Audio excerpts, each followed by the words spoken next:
Democrats are smart enough to know if they control the way that elections are conducted, they control the outcome of the elections. They're not stupid like the other party. Victor Davis Hanson is a senior fellow at the Hoover Institution. He's the opposite of stupid. He joins us tonight to assess this. Professor, thanks so much for coming on. Give us your evaluation of this bill, if you would. Well, first of all, remember, this is in reaction to the declining popularity of Joe Biden and his agenda.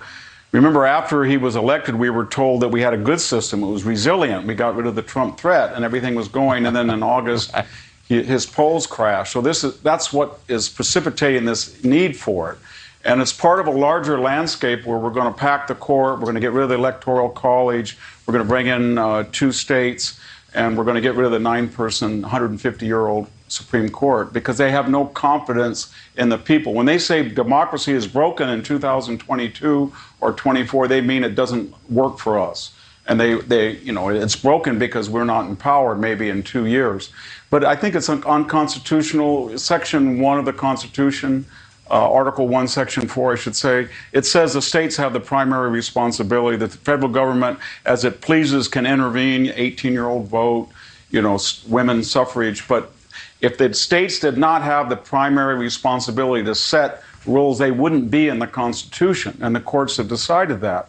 So what they want to do is turn over Wyoming or Utah or Indiana's voting laws to some unelected people in the DOJ, and we've seen what type of people have been confirmed lately. And then they're going to come in and say, you can't stop third-party vote harvesting. We need more mail-in ballots. All the things they felt were pretty good in the last election, and their main focus and obsession is voter ID. And so it's a pseudo answer.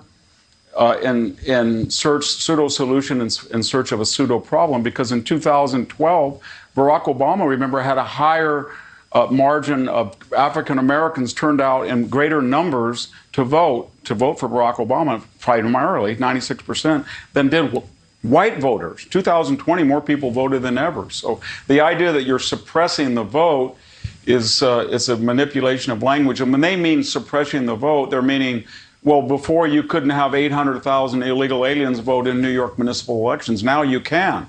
As Nancy Pelosi and others have said, 17-year-olds and 18-year-olds should vote, and ex-felons should vote. So that's what they're trying to do, is enlarge the electorate because they feel that it doesn't serve their electoral needs. And they're going to need to get the filibuster eliminated or this thing won't pass. So it's part of that larger package. You know what, finally, Tucker, we're talking about January 6th. These guys are stone cold revolutionaries. They're Jacobins. They know what they're doing. They're 10 times more dangerous than that clownish group that went into the Capitol on January 6th.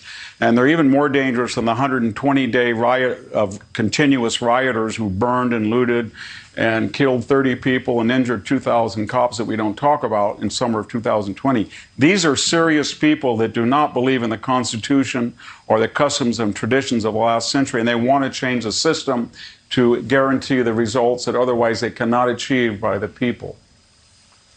So nicely put.